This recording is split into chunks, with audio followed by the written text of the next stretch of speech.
Hi everyone. So I want this session to be quite interactive. I'm going to try and get you folks to do a bit of work here, so the door's there if you want to escape quick. So, my name's Andrew. Two things you need to know about me if you weren't in the talk I did earlier on.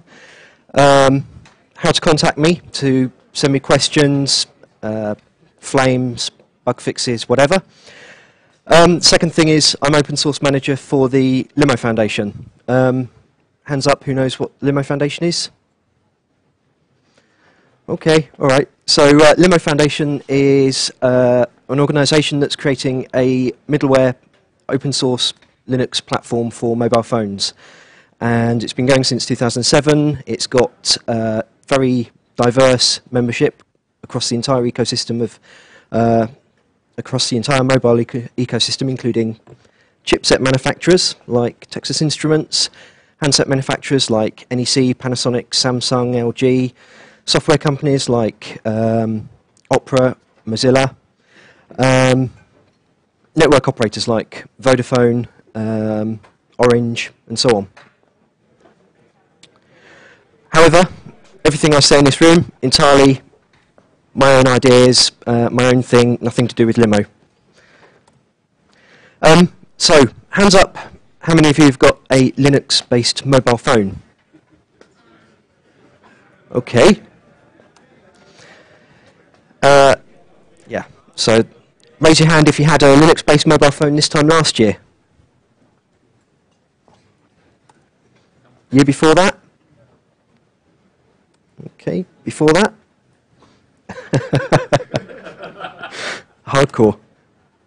No? Okay. All right, so Limo Foundation's actually been around since 2007.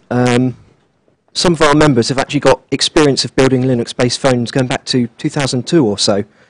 But of course, it's not the only Linux-based mobile distro out there. There are a few others.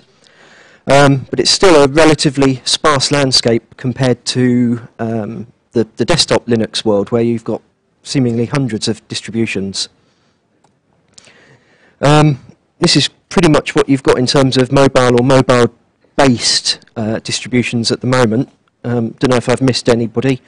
Anyone, feel free to shout out if I have missed anything obvious.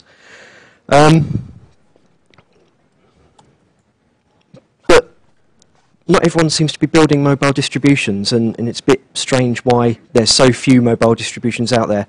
Perhaps it's hardware-based. Normally when you build a distro, it's just kind of like building Lego. You can take bits from here and there and put it together, but and in actual fact, if you look at the Limo platform, we've kind of taken things from here and there. If you look at GNOME Mobile, we've borrowed quite heavily from that. Some of the challenges that we faced, though, in building a Linux mobile distribution, where to find the latest release of the open source code that we want to use, and in some cases where to find an older release of the open source code that we use.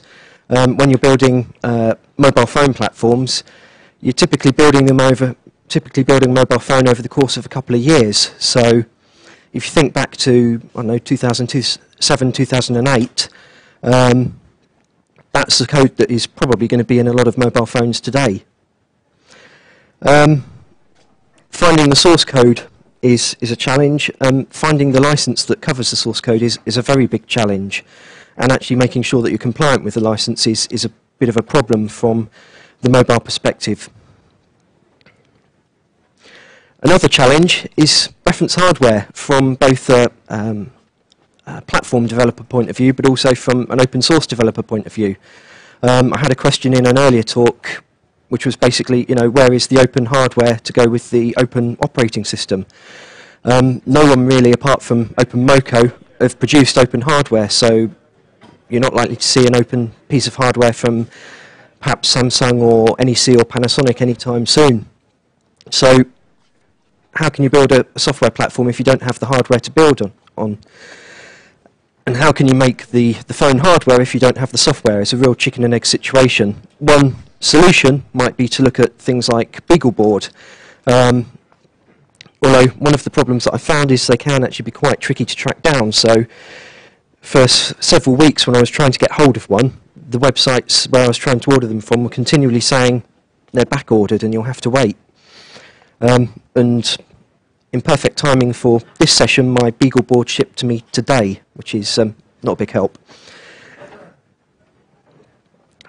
If you had reference hardware, how do you actually get it to the right developers? How do we say, okay, we know the open source community are going to build a mobile distribution. Who in the community should actually have the reference hardware? How can we identify them? Any suggestions? I'm happy to hear them. Package management. When you're building a mobile platform, what should you do in terms of package management? Should you use the Debian packaging, the RPM, the Red Hat packaging? Should you just have TIGZs of all of your platform? So yeah. So we've seen in Limo, we've seen pretty much every possible packaging mechanism being used that you could imagine. So we've actually seen a platform delivered with all of the packaging mechanisms simultaneously in use, which is a bit bizarre. So I guess what I want to get you guys to talk about, or to talk to me about, is what we should be doing in terms of a mobile distribution. Should there be a mobile distribution, or should it just be another aspect of Debian or Fedora, for example? Do you think there should be a separate mobile distribution? Did someone say no? Why not? Sorry.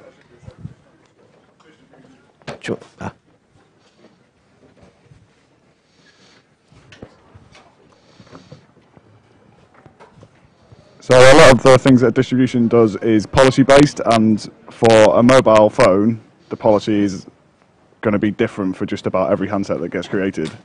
So it's useful to have a base distribution, perhaps, but it's a lot more useful to have a system where it's easier to create a distribution. So the distribution build tools like Open Embedded, whereby you can define a distribution. You've got base configuration, a base policy, and then people that are building these mobile phones can just build on top of that. That's that's my opinion. But having a Red Hat based distribution or a Debian based distribution is perhaps overkill for a mobile phone. Okay, overkill in what way? In what sense? Because a mobile phone doesn't need all of those packages, or it's the use cases are very specific on a depending on the vendor and even the network operator. So the policy varies so much that it's more useful just to be able to create a distribution easily than it is to have a distribution to strip down from. So it's like building blocks starting up rather than stripping down. But that, like I say, my opinion. Okay. All right. Does anyone agree with that? Disagree with that?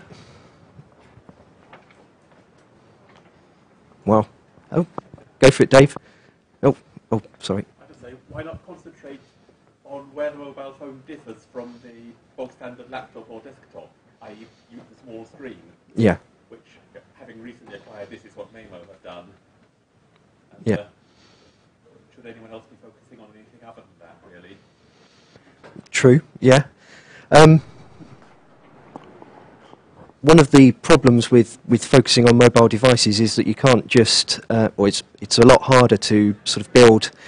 You can't build on the device. You've got to build on your desktop and then port stuff across. So, well, you could develop entirely. You could develop entirely on the N900, for example, but compilation might take a while, I guess. But so. This into a full-size monitor. Yeah, I was thinking that would be quite handy today, actually. So, yeah.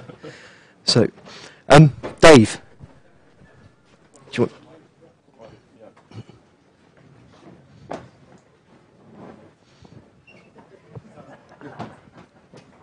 Thank you. Hi. one of the issues I think that mobile distributions are going to have is that, specifically Limo, is that a significant chunk of the platform is not freely redistributable by the users. And until you address that issue, the prospect of a successful mobile community distribution is limited, I would say. What do you think of that? How are you thinking about that issue of trying to make something that your users can redistribute?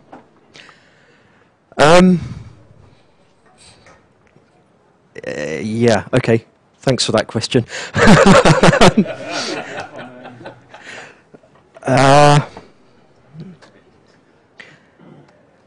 So you're quite right that a semi-closed platform is harder to redistribute. I guess the question there is, do we need to redistribute the platform to the users or just the people developing the devices? But there are certainly huge chunks of, well, 70% plus of the Limo platform is open source. So if we're just working with those open source components and forgetting about the closed or proprietary components for the time being, what would we need to do to make that happen?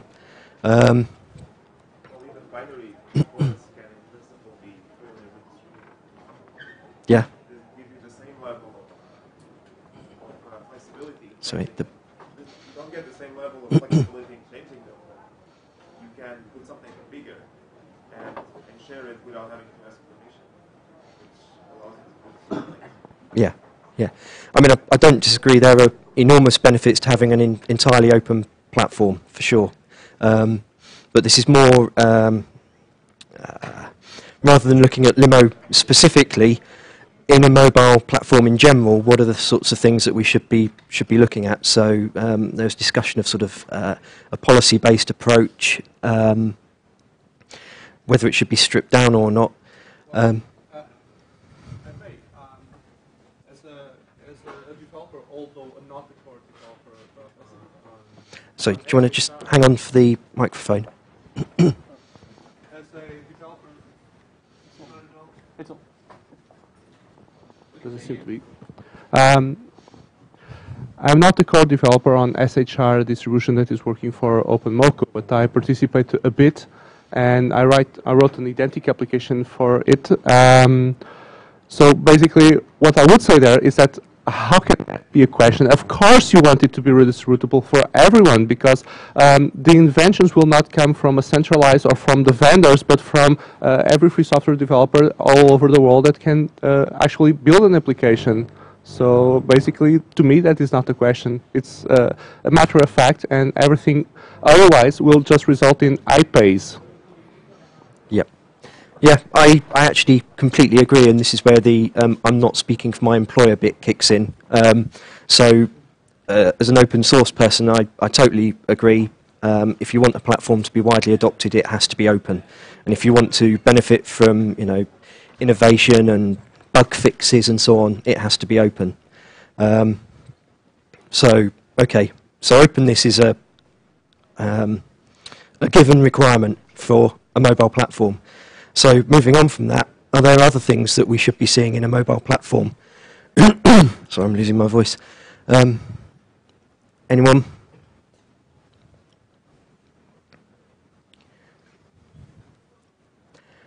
So should the mobile platform be hosted by an existing distribution, do you think? Should it be a, Debian or Fedora, or should it be an entirely separate effort? No opinions? I think that should be manual. Okay. Yeah, actually that's a fair question. Why are there so few mobile distributions?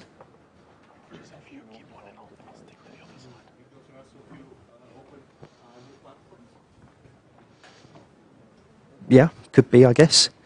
Do you think there will be more mobile distributions now that hardware has caught up with, or is sufficiently powerful to run Linux? Nope. Okay.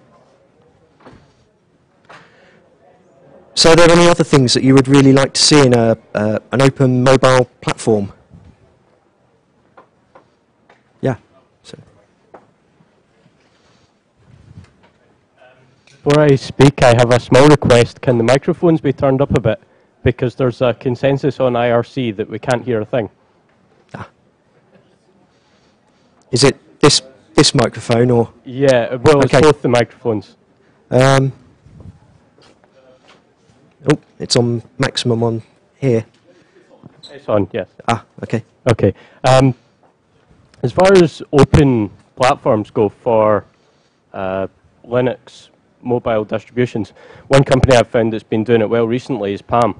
I've saw a few people here that have the Palm Pre and WebOS devices. I have one myself in my pocket as well, yeah. I think they are doing a good job in trying to spearhead the effort of a completely open mobile platform, because they're, well, compared to other companies who are being a bit more closed about it.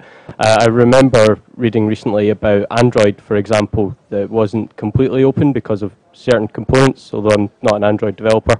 But at least with Palm WebOS, it's using open standards, things like Ogtheora and HTML5 and so on, just to develop the applications. So it's a lot more open. I think that with companies like Palm that are notable, we're probably going to start seeing an increase in the number of Linux mobile distributions that we have. I mean, I didn't catch his name there. He said that there was only about 4, which was the 4 that you listed.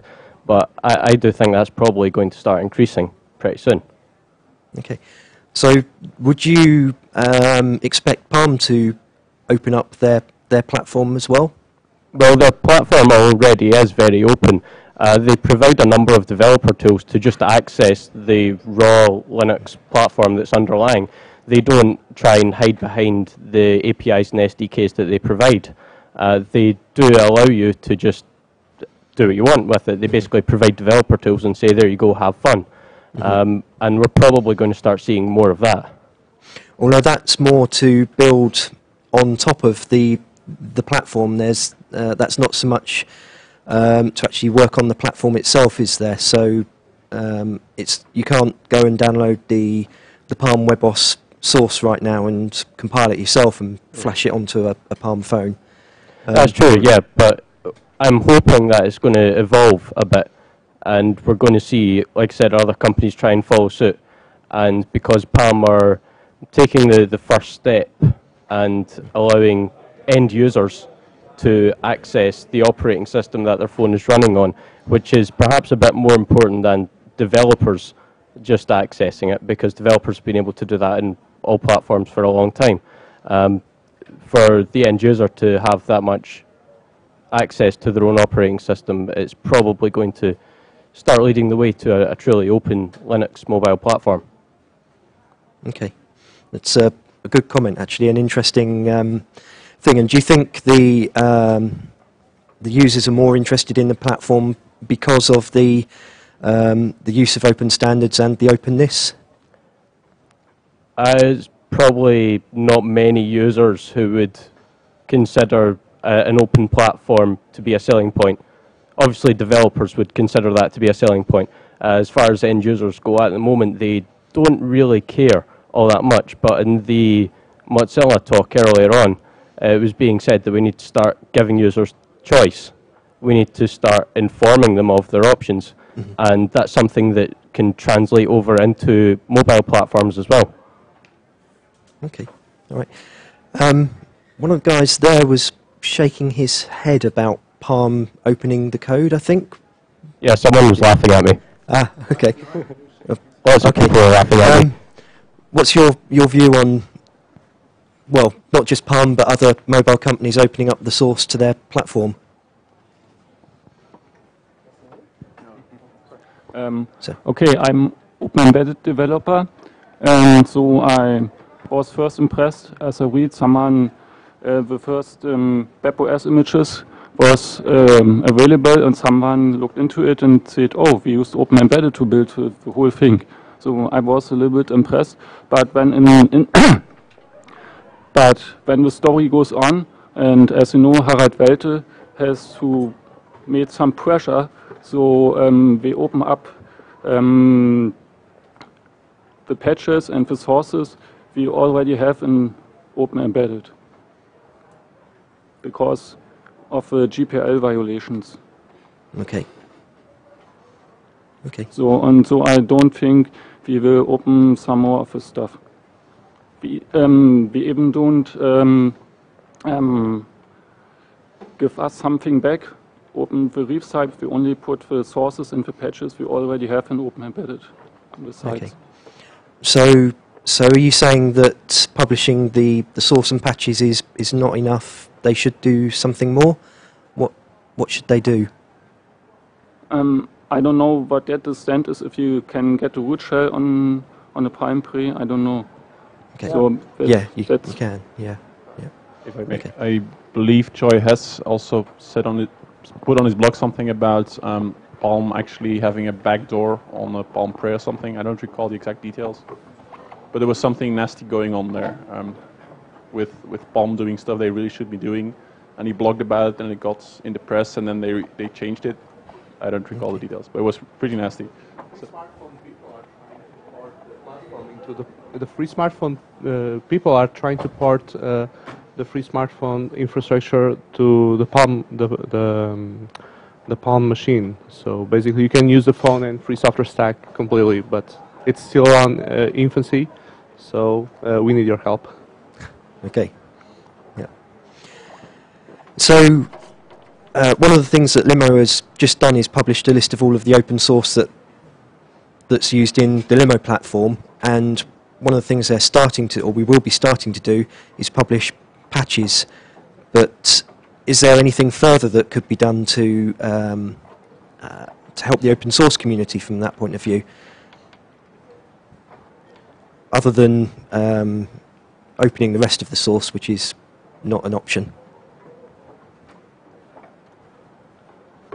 Dave, hang on. How about helping developers working for mobile companies to be better open source citizens, to be better software citizens, and open up a little bit more, because most of them aren't. Okay. Yeah, agreed. One of the challenges for mobile phone companies, for example, is that actually they're working on a platform in a completely different language to their native language. I know this is something that that is a challenge in open source software development in general, but if we look at Samsung, for example, their team are all based in Korea. They're all talking Korean. We've actually seen instances where bugs go through a system and at some point get translated so that the development team can deal with them, and then they get translated back into English to report back to the outside world. So I think the challenge with introducing open source, getting companies to be better citizens, is actually probably more than teaching them how to deal with open source communities. Is actually a question of a massive language barrier as well. So I think in a lot of open source projects, English is a fairly commonly used language. For them, that's just not an option, and this goes for many of the handset manufacturers. But yeah, I take your point that they need to get involved. On the language issue. Hang on, do you want to wait for the mic? Sorry. It was right here. On the language issue, it's an interesting question, because I guess it's one that's not limited to mobile distributions. Any suggestions? And that's for the room. Any suggestions on how we can better engage African, South American, and Asian software developers?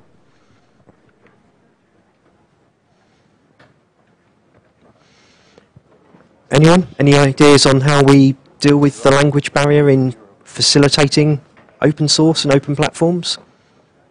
I think open source has the best model for that. We create a framework Sorry, that helps people can you, to... the microphone there. I think open source does a lot better with that than than most of the rest of the world. We create a framework whereby people can contribute in different languages, and they do. I point to the project I'm best known for, Apache HTTPD, in that we've got a documentation framework that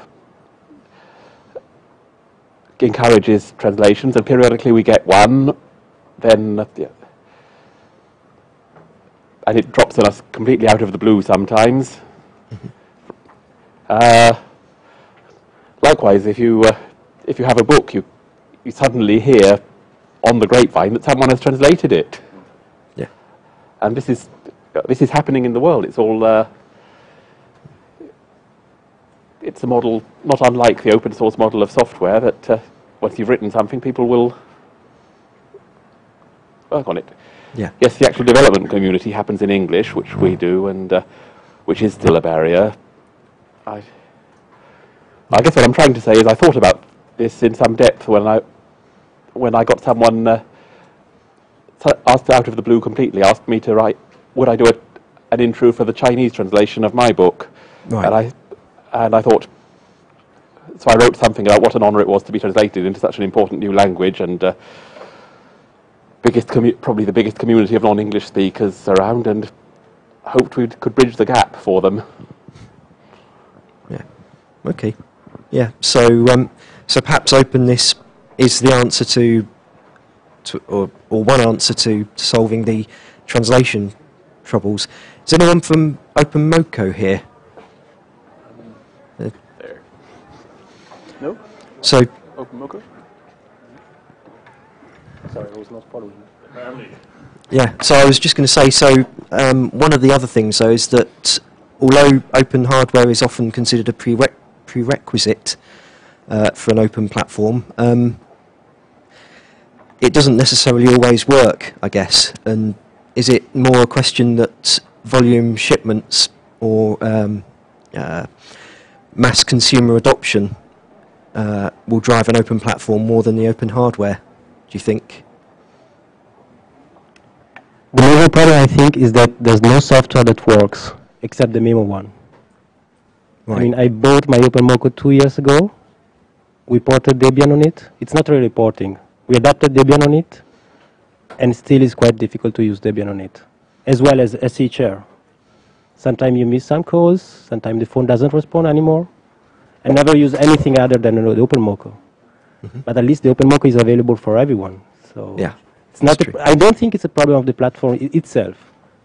There are too many choices, actually. Okay. So that's probably the real problem. Okay. Okay. So, has anyone else got any suggestions on what we can do to build an open mobile platform? Should we all work with MIMO, or tell the press of a world-changing device. Works for Apple every time they launch something new. Yep. Tell all the press that we have this world-changing device, the sort of thing that works for Apple every time they have something new, and to a slightly lesser extent, Google's the Nexus One big press. Yeah. Okay. It's what get the Americans in on it. It's what they're good at. Okay. All right. I guess if no one else has any other comments, we can draw to a close a little bit early there. I think that's actually.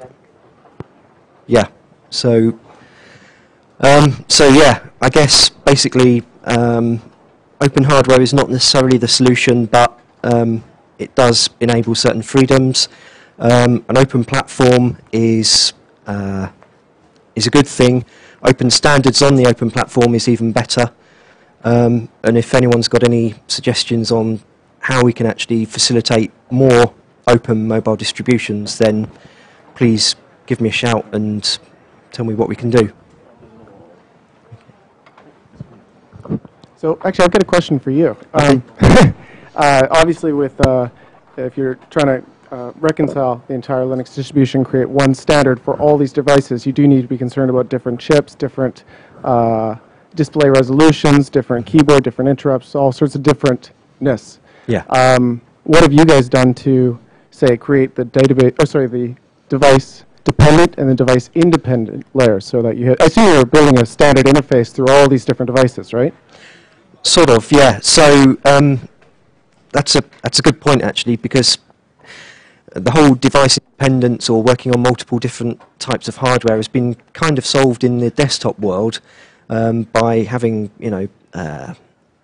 builds for different platforms and so on. I guess the challenge in the mobile world is that you have to build on a desktop and then cross-compile for the hardware that you're aiming for. Well, inherently, that's the difference between Intel-based computers and ARM, right? Yeah. I mean, it's a whole different... So, to a certain extent, we're kind of lucky in that that's partly been solved by the Linux kernel. So the Limo platform sits above the kernel, but below the UI layer. So we're purely middleware at this point. So it's, it's then up to each of the manufacturers that take the platform to just compile for, whatever their target device is. So the Limo platform itself doesn't actually solve that issue or address that issue. So you basically take Limo and you give it to Samsung, to NEC, to Motorola, and they implement it on their devices? Yeah.